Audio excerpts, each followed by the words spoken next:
بسم اللہ الرحمن الرحیم۔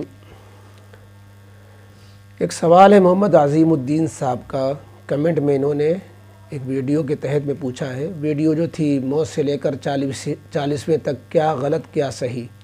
اس ویڈیو پر انہوں نے کمنٹ کیا ہے کہ آپ اگر کسی ہندو کے گھر میں پیدا ہوتے پھر بھی آپ مسلم ہوتے؟ آپ مسلم کے گھر میں پیدا ہوئے ہیں اس لیے آپ اسلام کو ٹیرو ریلیجین بول رہے ہیں۔ ہندو پنڈت ہندو کے گھر میں پیدا ہوتے ہیں اس لیے ہندوازم کو ٹیرورزم بولتے ہیں۔ مذہب، وطن، کاسٹ، ETC وراثت میں ملتی ہیں۔ ویسے میں ان چیزوں کو مسئلہ نہیں لیا کرتے ہیں، لیکن آپ جیسے لوگ جو ایوری ریلیجین میں ہیں، پتہ نہیں کیوں ریلیجین کو سیریس لیتے ہیں۔ کاسٹ کی طرح مذہب بھی وراثت میں ملنے والی تھنگ ہے، اس لیے 99% لوگوں کی موت اسی ریلیجین پر ہوتی ہے جس میں ان کی برتھ ہوتی ہے۔ 1% لوگ ادھر سے ادھر ہوتے ہیں۔ اس گراؤنڈ ریئلٹی کے باوجود مذہب کو سیریس لینا کیا عقل مندی ہے یا پاگل پن ہے؟ ایک انٹرویو میں جاوید اختر نے یہ کوشچن آل ریلیجین پیپل سے پوچھا ہے، لہذا آپ سے ریکویسٹ ہے کہ اس کوشچن کا آنسر دیجئے۔ اپنی مسجد کے امام سے پوچھا بٹ وہ آنسر نہیں دے سکے۔ یہ ان کے سوال کا جو حاصل میں نے سمجھا ہے وہ یہ ہے کہ مذہب جو ہے، دین برادری کی طرح کوئی موروثی چیز ہے، وراثت میں مل جاتا ہے۔ جو جس گھر میں پیدا ہو گیا وہی اس کا مذہب ہو گیا۔ 99% ان کے بقول ایسا ہی ہے۔ کیا یہ سچ ہے، حقیقت ہے؟ آپ اگر اسلام کا مطالعہ کریں تو آپ کو اس کا جھوٹ ہونا پوری طرح سمجھ میں آ جائے گا۔ آپ تاریخی حقائق سے چشم پوشی کر کے یہ نتیجہ نکال رہے ہیں۔ آج کے ماحول کے اعتبار سے تو آپ کہہ سکتے ہیں کہ آج کل دنیا غالب ہے، لوگ مذہب کو اہمیت نہیں دے رہے ہیں، ورنہ دین آخرت کو بالائے طاق جو لوگ نہیں رکھتے تو وہ مذہب کو اہمیت دیتے ہیں، اور آج کل کے حالات میں جو جس مذہب میں وہ مگن ہے۔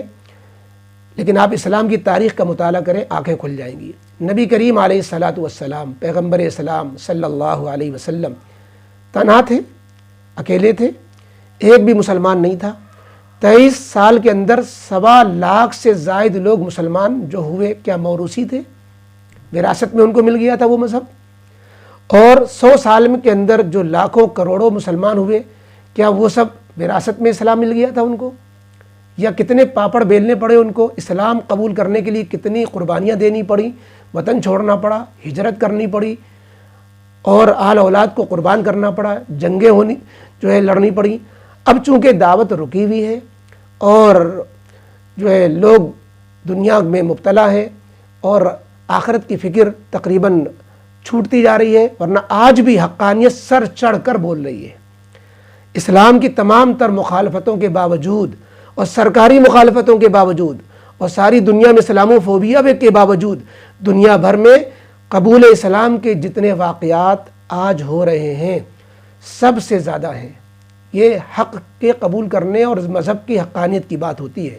میڈیا اگر اپنا تعصب چھوڑ دے تو آپ کی آنکھیں پھٹی کی پھٹی رہ جائیں گی کہ کتنے لوگ آج بھی اسلام میں داخل ہو رہے ہیں۔ وہ پوری رپورٹ آپ کے سامنے نہیں آ پاتی۔ ہاں یہ سچ ہے، ہم پھر یہ کہیں گے کہ مذہب چینج کرنا، حق کا اعتراف کرنا یہ مشکل کام ہوتا ہے، خصوصاً جب مذہب بدلنے پر سزائیں ہوں، قانون ایسے بنائے جائیں کہ مذہب قبول کرنے والا اور جو مذہب قبول کرائے اسے جیل میں ٹھوس دیا جائے، تو ایسے میں بہت مشکل ہو جاتا ہے مذہب کو چینج کرنا۔ ورنہ یوں بھی مذہب بدلنا کوئی آسان کام تو ہوتا نہیں ہے۔ آدمی اچھا بھلا ہے، سمجھ رہا ہے کہ یہ اسلام مذہب سچ ہے، لیکن وہ سوچتا ہے کہ اسلام قبول کریں گے تو سماج سے ٹکرانا پڑے گا، سب سے الگ تھلگ ہونا پڑے گا، کاروباری مسائل آئیں گے، رشتے چھوٹ جائیں گے، کہاں گھر بسائیں گے، کیا کریں گے۔ یہ سب دنیاوی وجوہات ہیں جس کی وجہ سے لوگ اپنے پرانے دھرم پر باقی رہتے ہیں اور اصل اسلام کو قبول کرنے سے کتراتے ہیں۔ یہ ہے حقیقت۔ 99% لوگ اپنے پرانے مذہب پر رہتے ہیں، ورنہ حقیقت جو آپ سمجھ رہے ہیں ایسا نہیں ہے کہ جو لوگ اپنے دین دھرم کو وراثت پر ہی چلا کرتے ہیں، اور دین دھرم کوئی ایسی چیز نہیں ہے۔ اسلامی نقطہ نظر آپ دیکھیں کیا ہے۔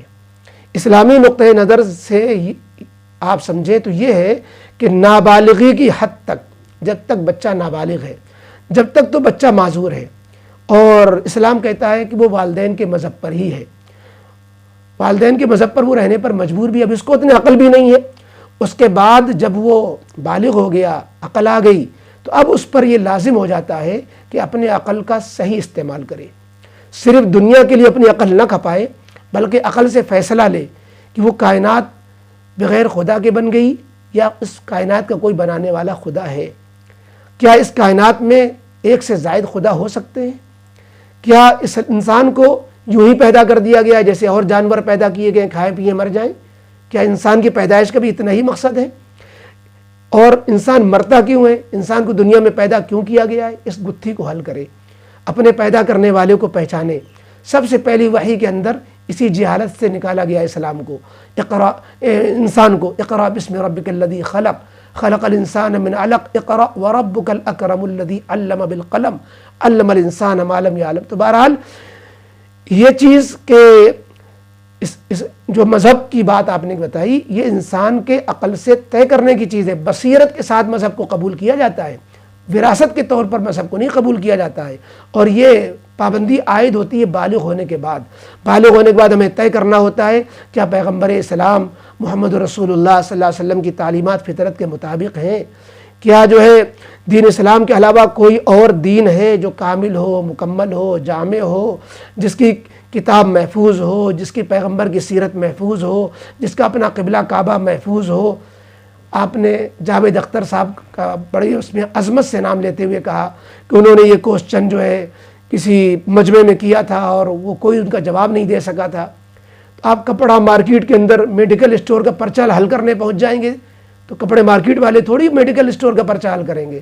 آپ علماء کے مجمع میں پوچھتے، آپ نے جس امام صاحب سے پوچھا وہ امام صاحب پتہ نہیں عالم بھی تھے کہ نہیں تھے، بھائی امام تو حافظ لوگوں کو بھی عالم جو امام بنا دیا جاتا ہے۔ تو بہرحال یہ کوئی بات نہ ہوئی کہ انہوں نے پوچھا تو وہ جواب نہیں دے سکے، لہذا جو ہے آپ کی بات سچی ہو گئی کہ مذہب جو ہے یہ اپنے سے یہ وراثت والی چیز ہے، اس کو اہمیت نہیں دینی چاہیے۔ آپ کو کیا پتہ نہیں کہ مذہب کتنی اہم چیز ہے؟ ابراہیم علیہ السلام نے مذہب کی وجہ سے باپ کو چھوڑا، ابراہیم علیہ السلام نے مذہب کی وجہ سے عراق کو چھوڑا، ابراہیم علیہ السلام نے اپنا خاندان جو ہے تج دیا، اور جو ہے صحابہ کرام نے کتنی قربانی دی۔ تو آپ مذہب کو ہم سیریس میں نہ لیں، آپ عجیب مشورہ دے رہے ہیں کہ مذہب کو آپ لوگ سیریس میں لے لیتے ہیں، اور جو ہے مذہب کو سیریس میں لینے کی چیز نہیں ہے۔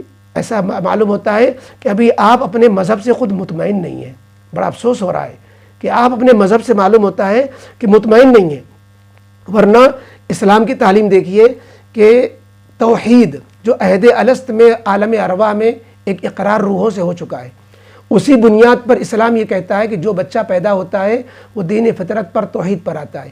یہ ماحول ہوتا ہے، والدین ہوتے ہیں، اتنی حد تک تو آپ کی بات صحیح ہے کہ ماحول، اور حدیث پاک میں بھی فرمایا گیا کل مولود یولد علی فطرت الاسلام وابواہ یحودانہ وینصرانہ ویمجسانہ، کہ والدین جو ہوتے ہیں یہودی ہوتے ہیں تو بچے کو یہودی بنانا چاہتے ہیں، وہ نصرانی ہوتے ہیں، عیسائی ہوتے ہیں تو بچے کو عیسائی بنانا چاہتے ہیں، وہ ہندو ہوتے ہیں تو ہندو بنانا چاہتے ہیں، مسلمان ہوتے ہیں مسلمان بنانا چاہتے ہیں۔ لیکن بالغ ہونے کے بعد پھر ذمہ داری خود اس شخص کی ہو جاتی ہے، والدین کا کام ختم ہو گیا، والدین نے جو کچھ کیا تھا کرنا تھا انہوں نے اپنے مذہب پر لانے کے لیے، اب آپ کو طے کرنا ہے۔ اب آپ سے سوال ہوگا کہ عقل کس لیے دی گئی تھی، صحیح کیوں نہیں استعمال کیا عقل کا؟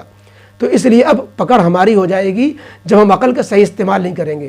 قرآن کریم کی آیت آپ کے سامنے ہوگی، قل هذه سبیلی ادعو الی اللہ علی بصیرۃ انا ومن اتبعنی، کہ یہ جو میرے دین کا راستہ ہے میں اس کو بصیرت کے ساتھ دعوت دیتا ہوں، موروثی طریقے پر نہیں، نسلی طریقے پر نہیں کہ تم جس خاندان میں چلے آ رہے ہو خاندان کا جو مذہب جیسا دیس ویسا بیس، یہ اسلام نہیں۔ یہ بصیرت ہونی چاہیے۔ صحابہ کرام جو ایمان لاتے تھے وراثت کی وجہ سے نہیں، موروثی طریقے پر نہیں، بصیرت کے ساتھ۔ آج بھی ہمیں قرآن یہی کہتا ہے کہ جو مسلمان ہیں اپنے اسلام پر بصیرت حاصل کریں، یہ صرف موروثی مسلمان بن کر نہ رہ جائیں بلکہ بصیرت حاصل کریں، اور بصیرت کے ساتھ ان کو اسلام پر رہنا ہے۔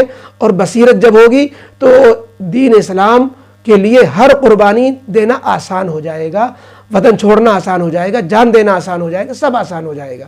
تو اسلام جو ہے بصیرت کے ساتھ قبول کرنے کی چیز ہے، وراثت کے طور پر قبول کرنے کی چیز نہیں ہے۔ بہرحال یہ چند باتیں تھیں مختصر انداز میں، امید ہے کہ اب آپ بھی یہ بصیرت پر آ گئے ہوں گے اور یہ آپ نے جو موروثی طریقے پر آپ اپنے کو سمجھ رہے ہیں، آپ بصیرت پر آ جائیے۔ اللہ کرے آپ کو بصیرت حاصل ہو جائے کہ دین اسلام ہی دین برحق ہے۔ ان الدین عند اللہ الاسلام ومن یبتغی غیر الاسلام دینا فلن یقبل منہ۔